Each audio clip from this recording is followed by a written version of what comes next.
What does it mean to be truly alive? Can a man who declared himself dead shake the very foundations of philosophy? Friedrich Nietzsche claimed just that. He said he was dead, and in doing so he sent shockwaves through the intellectual world.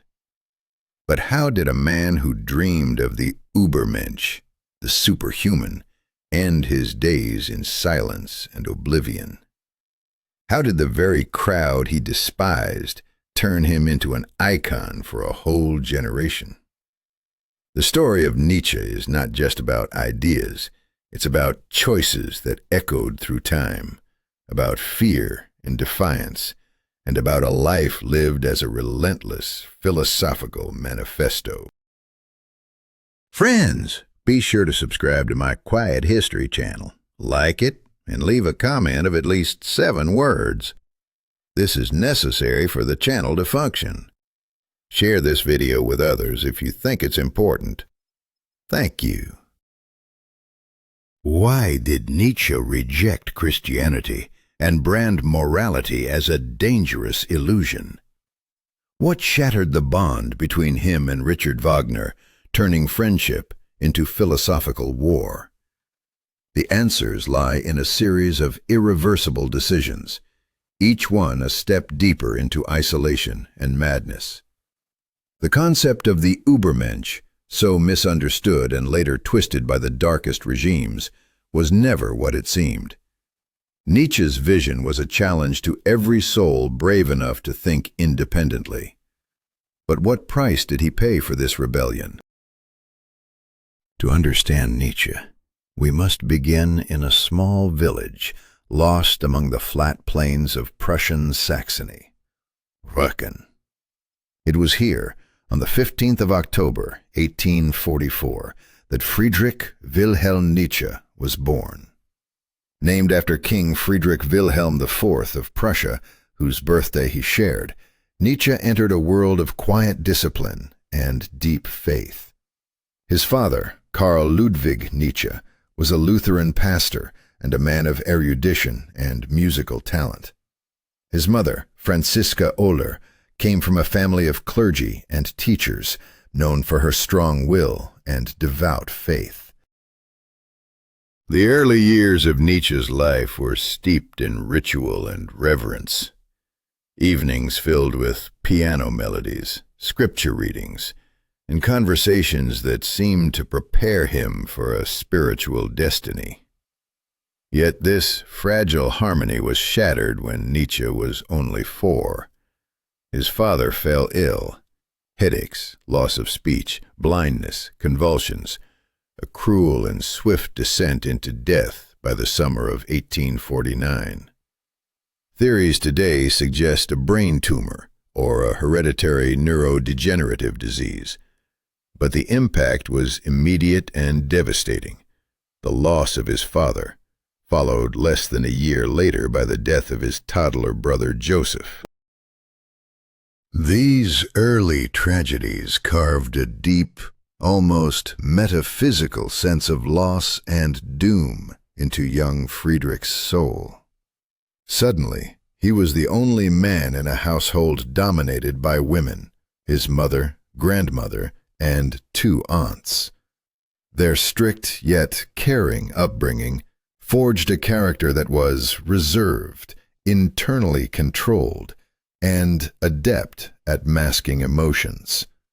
Books and music became his refuge, a silent sanctuary from the storm of grief and expectation. By the age of 7, Nietzsche was already writing poetry and sketching sermons, driven by a burning desire for a higher purpose. Music, inherited from his father's legacy, was his first passion. He taught himself piano, composed simple melodies, and instinctively grasped the architecture of harmony. But beneath this innocent creativity lurked a restless spirit, one that would soon question everything he had been taught and everything he believed. Nietzsche's life was a chain of fateful decisions, rejecting faith, confronting morality, breaking bonds, and embracing solitude. His philosophy was not a mere academic exercise, but a battle cry against the comfortable illusions of society. His sister's later manipulation of his legacy only deepened the tragedy, twisting his words into something unrecognizable. Yet, despite the darkness, his writings continue to challenge and inspire those who dare to think freely. This is not just the story of a philosopher. It is a journey into the mind of a man who fought relentlessly for the right to be himself, a man whose texts still resonate with freedom, fear, revelation, and pain. Nietzsche's life was a testament to the power and peril of standing alone against the tide. If you want to explore more stories like this, subscribe to Quiet History. Every day we bring you tales that stir the soul and challenge the mind. What drives a young mind to solitude when the world clamors for connection? How does a boy's sharp intellect build walls around his soul? Friedrich Nietzsche was no ordinary adolescent. By the age of 14, he was already a scholar of ancient tongues, fluent in Greek and Latin, reading Homer in his original voice. His youth was marked not by childish games, but by solitary walks and a rigorous pursuit of knowledge. His peers nicknamed him the Little Professor, a title both honoring and isolating him. Yet, even in this isolation, friendships flickered to life, especially with Gustav Kruger, with whom Nietzsche shared secret journals and poetic dreams. But beneath the surface, a restless mind wrestled with questions that would shape his destiny. In the quiet halls of Naumburg, Nietzsche's family sought stability, but the boy craved more than security. He craved meaning. His commitment to music was no mere pastime, it was his prayer, his being. Even then, his compositions revealed a maturity beyond his years, a symphony of hidden turmoil and aspiration. Yet the religious world he inhabited offered no answers to his growing doubts. As he attended the prestigious Schulpforta, a school steeped in monastic discipline and classical rigor, Nietzsche was both nurtured and confined.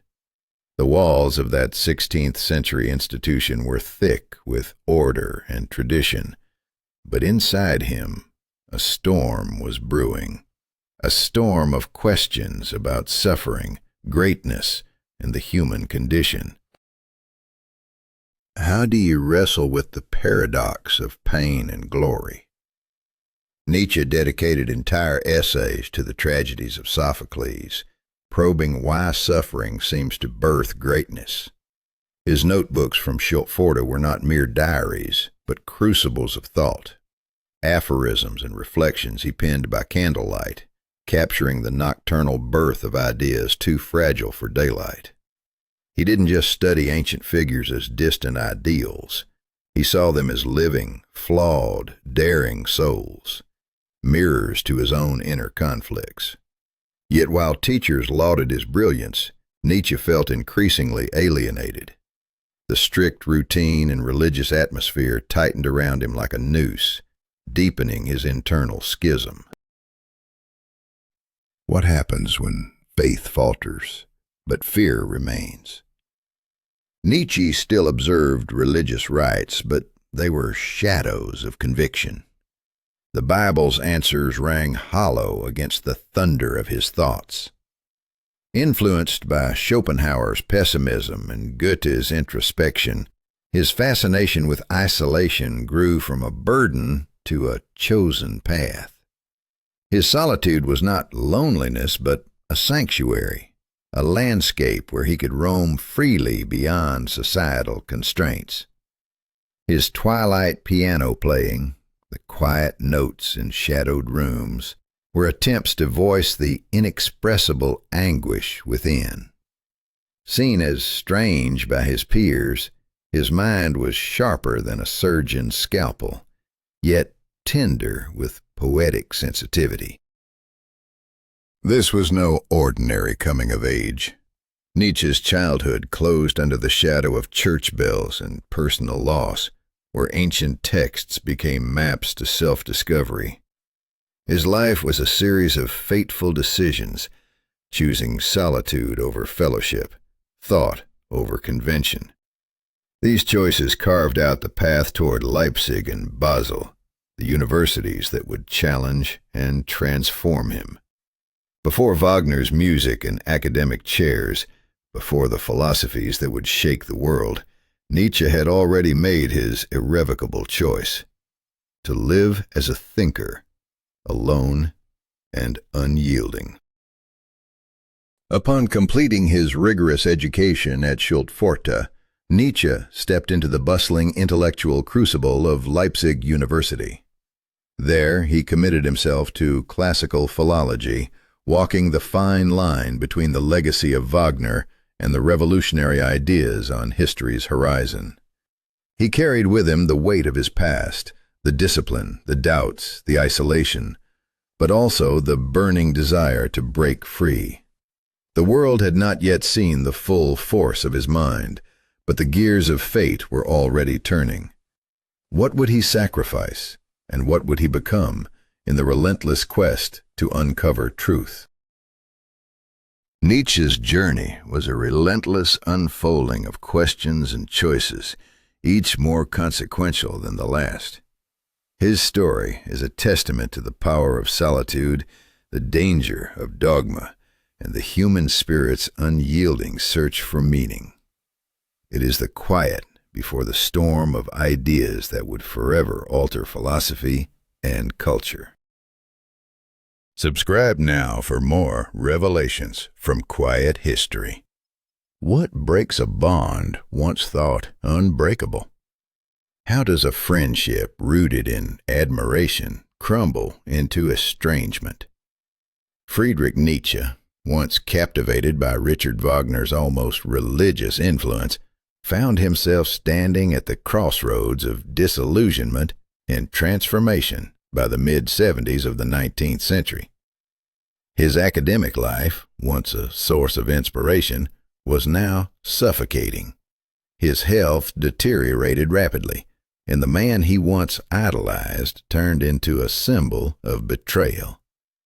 The fracture was slow but inevitable, setting the stage for a profound rupture. In 1876, Nietzsche attended the first Bavarian festival, expecting a celebration of art, only to witness a spectacle consumed by nationalist fervor and pseudo-religious ceremony. Wagner's vision, once a beacon of revolutionary art, had morphed into a ritualistic display that Nietzsche saw as a betrayal of tragic truth. The composer, who once stood as a daring rebel, now embodied the very collective belief Nietzsche sought to dismantle. This moment marked a decisive turning point, Nietzsche's growing alienation from not just Wagner, but the very ideology he once embraced. The break was neither sudden nor simple. Letters between them grew colder, more distant. By 1878, Nietzsche's groundbreaking work, Human, All Too Human, spoke volumes, not just in its content, but in its dedication to Voltaire instead of Wagner. This book abandoned the grand, tragic narratives in favor of sharp, analytical fragments, laced with irony and skepticism. The world that had known Nietzsche the idealist now glimpsed a man severing ties with his past and stepping into a new philosophical dawn. At just 34 years old, Nietzsche resigned from his post at Basel University. Citing relentless migraines, failing vision, and debilitating health, he left behind the security of academia. This was no retreat, but a fate sealed by choice and circumstance. A philosopher cast out from institutions, communities, and social stability.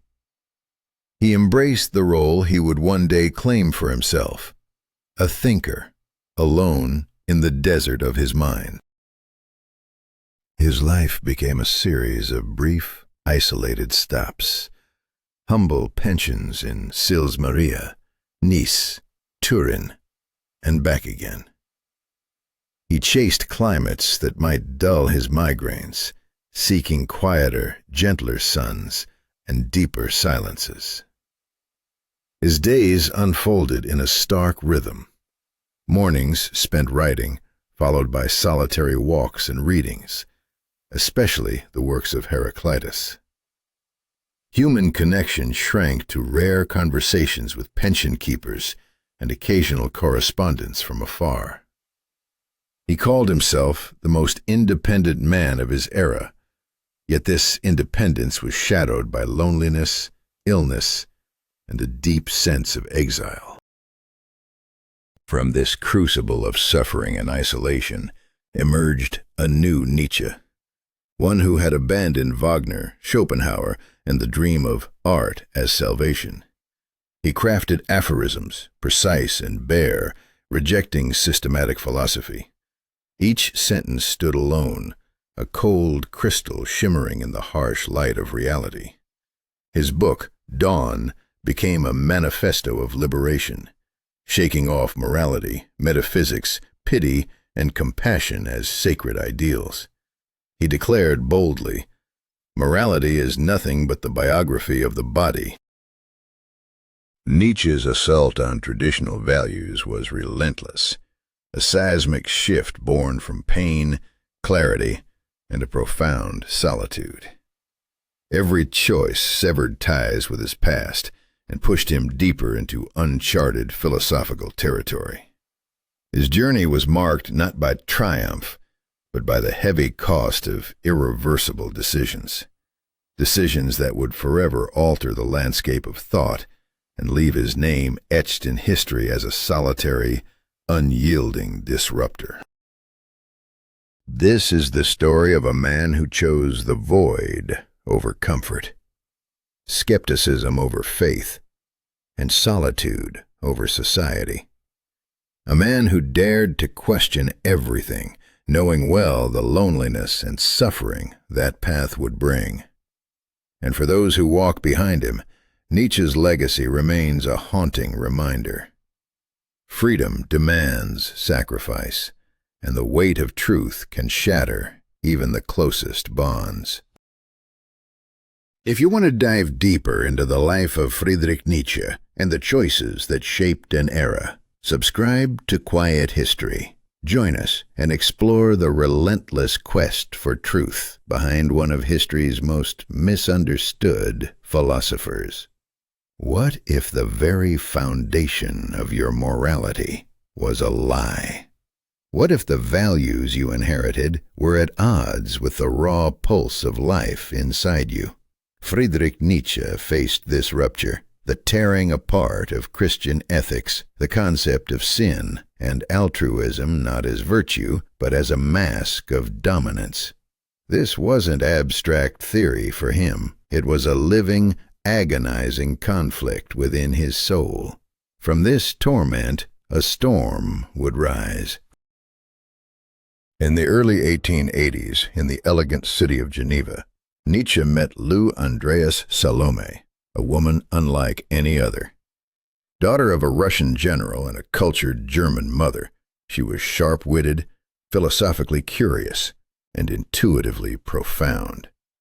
She captivated Nietzsche instantly, igniting a fierce admiration for her brilliant mind. Twice he proposed marriage, only to face refusal both times. But the fire between them was not extinguished. It transformed. Nietzsche dreamed of forging an intellectual trinity, himself, Lou, and his close friend Paul Ray. For a brief, shimmering moment, the trio traveled together, bound by ideas and ambitions. Yet beneath the dazzling surface, jealousy and unspoken pain festered. The fragile alliance cracked and shattered. Nietzsche was devastated, scorched by rejection and betrayal. He severed ties with Ray. He later wrote in his notebooks, "I grew 10 years older in 1 month." The cost of human fragility was staggering. And yet, from that abyss came one of Nietzsche's most transformative works, The Gay Science. Here his voice shifted, shedding the shackles of God and transcendence, venturing boldly into madness and irony. He dared to look into the void and refuse fear. The famous madman's parable, a lantern in hand searching for God in the marketplace, rings out with chilling clarity. The crowd mocks, but the madman screams, "We have killed him, you and I!" Not accusation, but a diagnosis. The collapse of belief in absolute truth. The world could no longer hold on to eternal certainties. Nietzsche called for a radical new way to live, without absolutes. And in the second edition of The Gay Science, a haunting idea emerged: the eternal return. Imagine a demon telling you that your life, every detail, would replay endlessly, eternally. Would you rejoice or curse the thought? This question cuts to the core of existence. Can you live so authentically that you would embrace the repetition of your life? If not, you have not truly lived. Meanwhile, Nietzsche's health was crumbling. His vision dimmed, his eyes plagued by relentless pain. Migraines seized him with increasing frequency, imprisoning him in darkened rooms. Days passed in silence, his voice nearly lost. Yet, paradoxically, in this fragile state, his style blossomed into something electric, vibrant, fresh, musical. A dance on the razor's edge between agony and inspiration, despair and poetic fire. This was the crucible of Nietzsche's philosophical rebirth, a time of isolation, away from the world's noise. Here in the alpine valley of Sils Maria, where stubborn pines cling to rocky slopes and glaciers mirror ancient myths, Nietzsche experienced a revelation. While walking alone by Lake Silva Plana, a lightning bolt struck his mind: the concept of eternal return. Life, in every detail, must repeat infinitely. This was no mere idea. It was an imperative that demanded a new language, not dry argument, but image, parable, and soaring voice. Out of this vision emerged Zarathustra, the prophet, the confession, the inner drama unleashed in vivid imagery. Thus Spoke Zarathustra was no philosophical treatise. It shattered conventions with its form and tone. It was a thunderous proclamation from a man who had traversed despair and found not an end, but a new beginning. The first part was written with fierce urgency, a reckoning with the very nature of truth, Nietzsche's truth, born from will and desire to impose order on chaos. He declared that all great philosophies were autobiographies of their creators. Behind every grand system lay the personal struggle, the scars of a soul wrestling with meaning. Nietzsche's journey was not just intellectual. It was a series of fateful decisions, each plunging him deeper into isolation, madness, and finally into a voice that would echo through eternity. His was a story of breaking free from inherited chains and confronting the terrifying freedom of choice. Do you dare to face the abyss, to live as if your life would repeat forever? Nietzsche's challenge haunts us still. Will you embrace the eternal return or flee from the responsibility it demands? If Nietzsche's story has gripped your spirit, Subscribe to Quiet History for more journeys into the past that reveal the human soul's darkest and brightest moments. What if everything you believed about good and evil was born not from reason, but from fear and power? What if morality itself was a battlefield where strength clashed with weakness? Friedrich Nietzsche dared to ask these questions, unraveling the hidden struggles behind our most sacred values. His critique was not just philosophical, it was a challenge to the very foundation of Western thought. But where would this dangerous inquiry lead? Nietzsche divides morality into two starkly opposing forces, the morality of masters and the morality of slaves. The masters, strong and creative, celebrate virtues like power, courage, and generosity. For them, good means domination and vitality.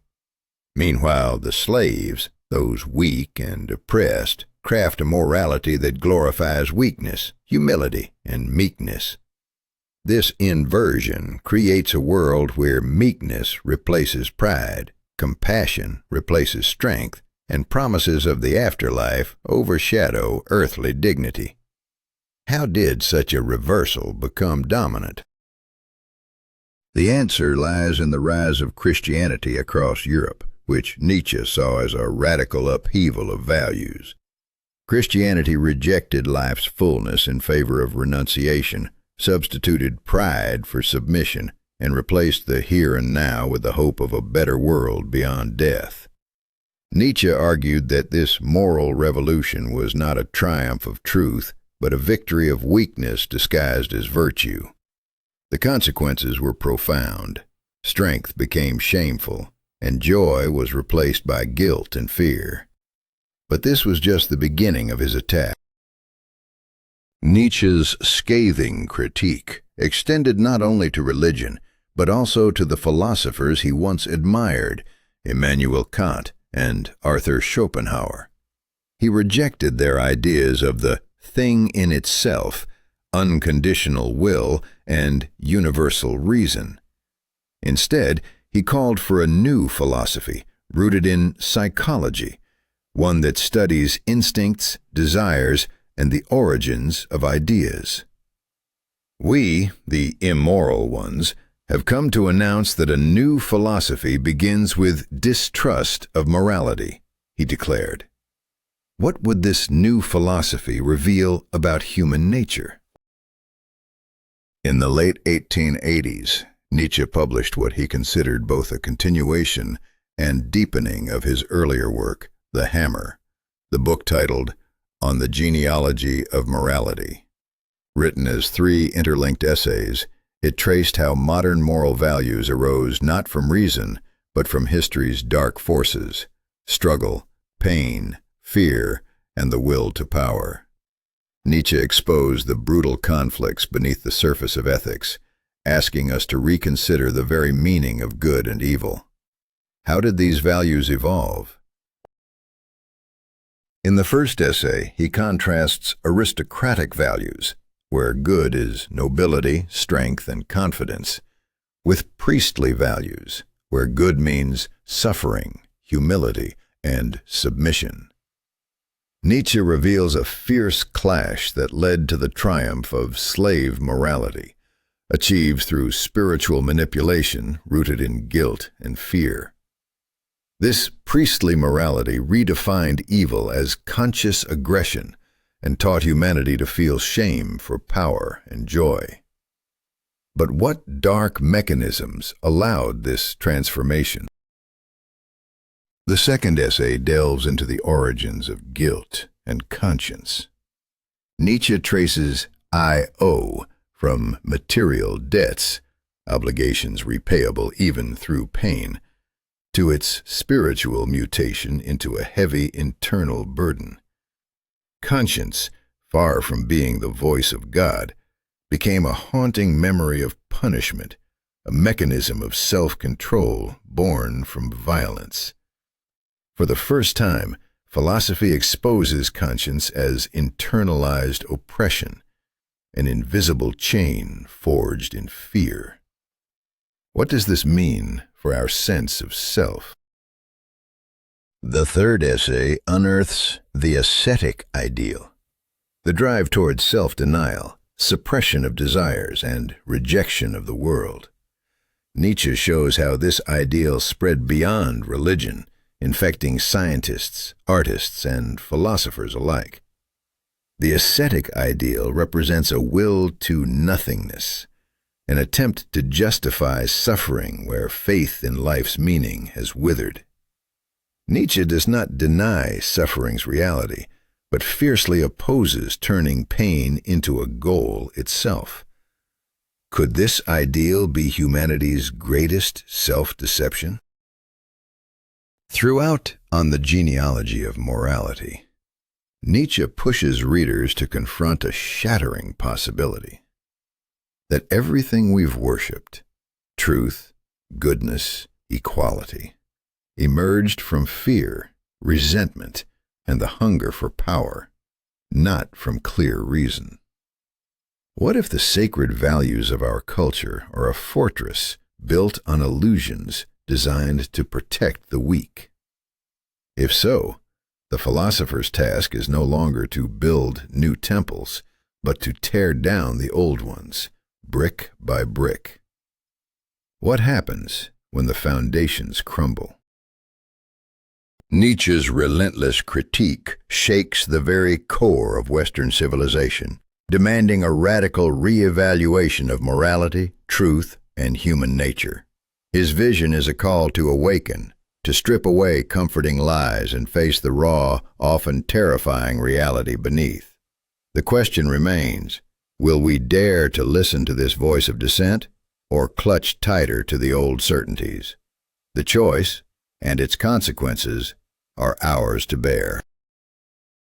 If you found this exploration of Nietzsche's revolutionary ideas compelling, stay with Quiet History for more journeys into the moments and minds that shaped our world.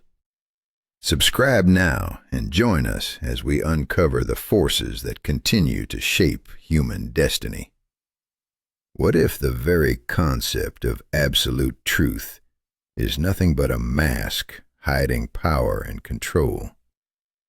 What if what we call truth isn't discovered, but created, forged by those who command? Friedrich Nietzsche challenged the foundations of philosophy itself, declaring that belief in objective truth must be abandoned. He argued that freedom of thought isn't about uncovering knowledge, but about inventing new values, stripped of God, nature, or social contracts. This radical idea did not invite lies, but shattered illusions. Yet it marked the beginning of an irreversible descent into chaos. At the close of the 19th century, Nietzsche's mind was a tempest, contained within the quiet walls of a Turin apartment on Via Carlo Alberto VI. The city, alive with music, theater, and university life, seemed refined, a perfect backdrop for a philosopher in his last days of lucidity. His routine was deceptively serene: morning walks, coffee with milk in a nearby cafe, letters, reading, and feverish writing. But beneath this calm surface, his thoughts burned with fierce urgency, as if he was racing against an unseen clock. Within a single year, Nietzsche produced some of his most explosive works: Twilight of the Idols, The Antichrist, Ecce Homo, and The Case of Wagner. His style had transformed, sharp, clear, and defiant. No longer appealing or questioning, he asserted truths with unyielding force. In Ecce Homo, chapters like Why I Am So Wise and Why I Write Such Good Books weren't mere irony, but a relentless challenge, a testament to a man who felt severed from the world, yet desperate to leave a mark. Then came the letters, strange, erratic, and unsettling. sent to friends, political leaders, musicians, and religious figures. Nietzsche signed them with names like the Crucified, the Innocent, Emperor of the World. Sometimes addressed to the Pope, sometimes to the Kaiser, these letters of madness revealed a mind slipping through reality's cracks.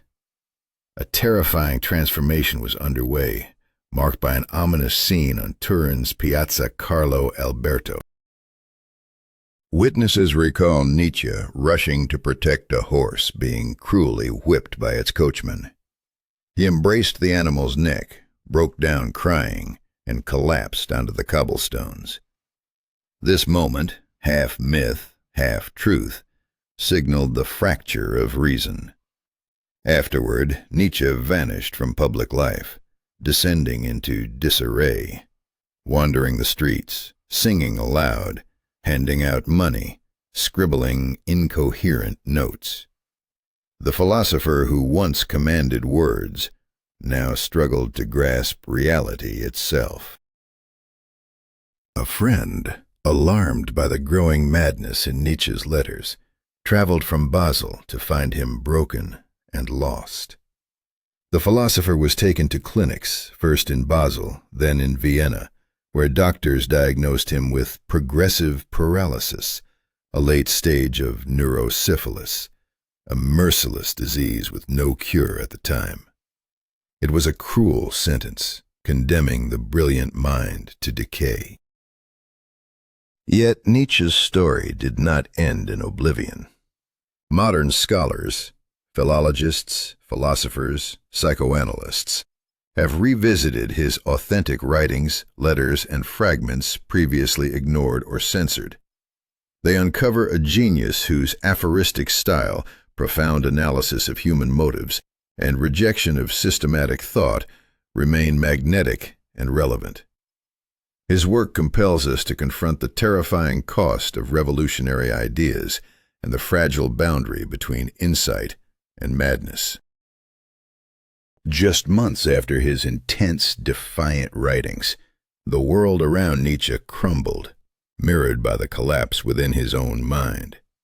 The period known as the philosophy of the hammer ended not with answers, but with raw, irreversible rupture.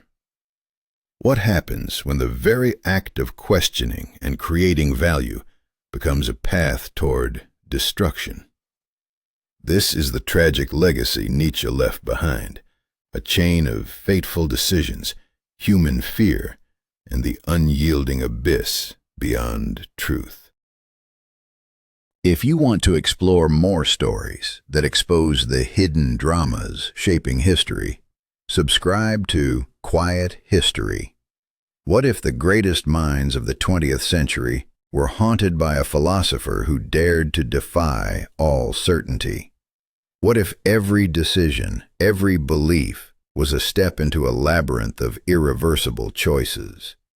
Friedrich Nietzsche's shadow loomed over generations of intellectuals, an enigma wrapped in defiance and despair. His legacy was not a doctrine, but a challenge that shattered old certainties and demanded new reckoning. The question remains, how did his thought ignite such a volatile fire in the minds of those who came after? Albert Camus saw in Nietzsche a prophet of existentialism and the philosophy of the absurd. In The Myth of Sisyphus, he portrayed Nietzsche's Zarathustra as a figure who urges us to say yes to life, even at its most tragic and senseless.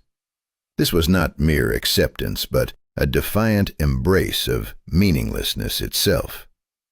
Here was a call to confront the abyss without flinching, to find freedom in the face of despair. But what cost would such defiance demand from the soul? Jean-Paul Sartre, Simone de Beauvoir, and Karl Jaspers approached Nietzsche's work as a philosophical crucible to forge new concepts of freedom, responsibility, and choice. Each grappled with the burden of absolute liberty and the terrifying weight of consequence. Their readings were not passive reflections, but active battles against inherited values. The stakes were nothing less than the essence of human existence: how to live authentically when all old certainties collapse. Sigmund Freud claimed to have avoided reading Nietzsche deliberately, to protect the originality of his psychoanalysis. Yet he acknowledged Nietzsche as a thinker who instinctively anticipated key elements of his own theories. Freud admitted the staggering depth of Nietzsche's self-observation, suggesting that if he had studied Nietzsche thoroughly, he might have found little new to say. This silent dialogue between minds exposed a haunting question. How close are genius and madness in the landscape of human consciousness?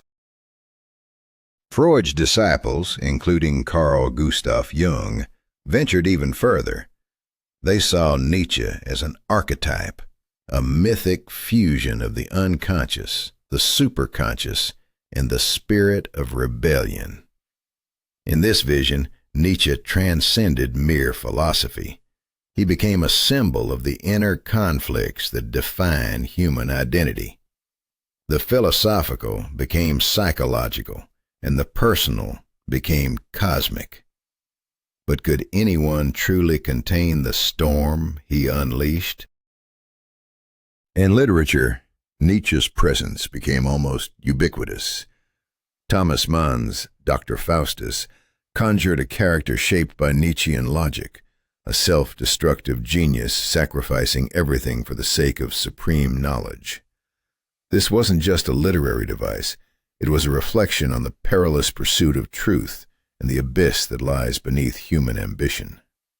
What price must be paid when knowledge becomes a blade that cuts deeper than the self?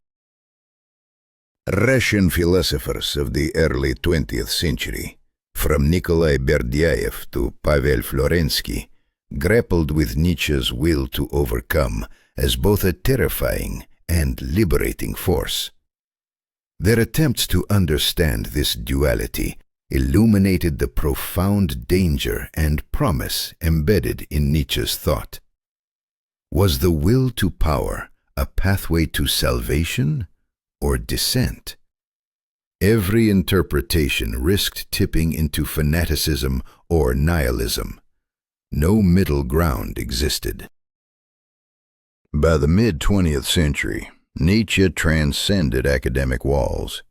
He was no longer read as a systematic philosopher, but as a provocation, a spark thrown into the collective psyche. His aphorisms became weapons, his ideas a battleground for artists, musicians, and filmmakers.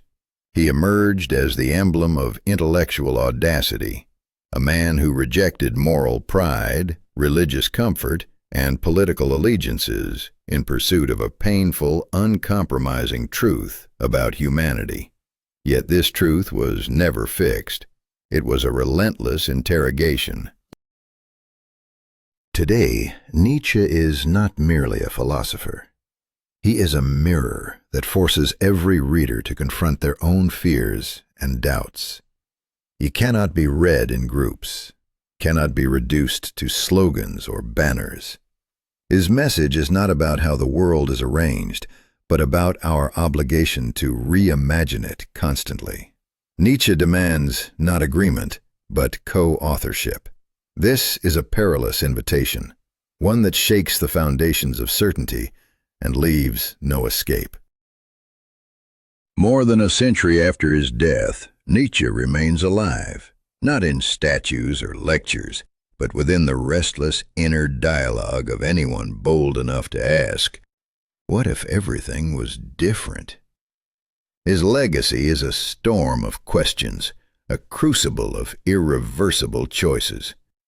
To face Nietzsche is to live on the edge of human fear and freedom, where every decision can change the course of history and of the soul itself. If you want to dive deeper into the labyrinth of history's most daring minds, join Quiet History. Subscribe now and face the questions that refuse easy answers.